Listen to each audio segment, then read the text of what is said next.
আসসালামু আলাইকুম viewers, welcome to my new channel. আমি আজকে রান্না করব লাউ চিংড়ি। এর জন্য লাউ, ধনিয়া পাতা, চিংড়ি মাছ, পেঁয়াজ, মরিচ কেটে নিয়েছি। এখন আমি রান্না শুরু করব। যারা আমার ভিডিও দেখছেন তারা আমার সাথেই থাকবেন। আমি কড়াইতে তেল দিয়ে নিয়েছি। এখন তেলের মধ্যে পেঁয়াজ দিয়ে পেঁয়াজটাকে হালকা ভেজে এর মধ্যে চিংড়ি দিয়ে কিছুটা ভেজে নেব।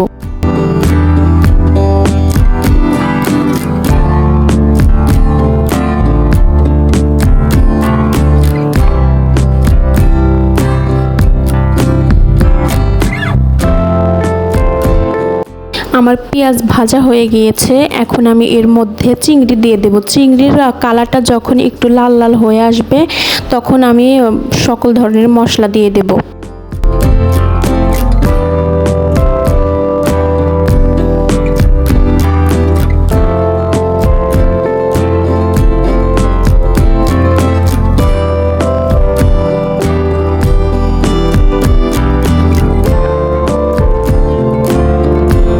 চিংড়ি মাছটার কালার চেঞ্জ হয়ে গিয়েছে। এখন আমি এর মধ্যে ধনিয়া গুঁড়ো, জিরে গুঁড়ো এবং হলুদ গুঁড়ো দিয়ে দেব। আমি চিংড়ি মাছে কখনোই আদা রসুন ব্যবহার করি না। আমি হালকা মশলা দিয়ে আমি আজকের রান্নাটা শেষ করব।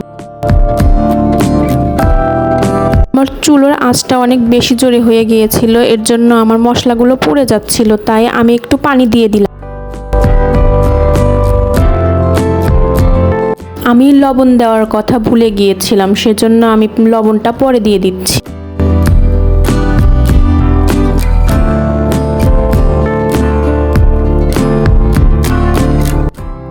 এ পর্যায়ে আমার মশলা কষানো শেষ। এখন আমি এর মধ্যে লাউ দিয়ে দিচ্ছি। লাউ দিয়ে কিছুটা নেড়েচেড়ে আমি ঢেকে রেখে দেব। একটু পরপর ঢাকনা খুলে খুলে লাউটাকে আমার নাড়াচাড়া করে দিতে হবে, নাইলে মশলা নিচে ধরে গেলে তরকারির স্বাদটা নষ্ট হয়ে যাবে।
লাউ কষানো শেষ। এখন আমি এর মধ্যে পানি দিয়ে কিছুক্ষণের জন্য ঢেকে রেখে দেব।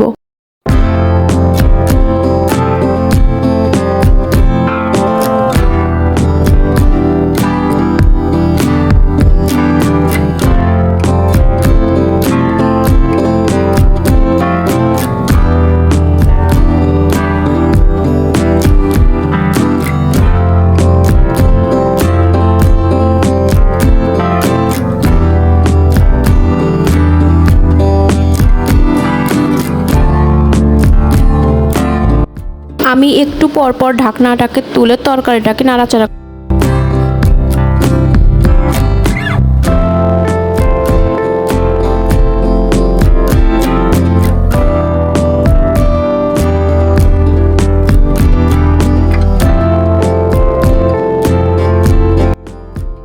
আমার লাউ চিংড়ি প্রায় হয়েই এসেছে। এ পর্যায়ে আমি কেটে রাখা ধনিয়া পাতাগুলো এর মধ্যে দিয়ে দেব।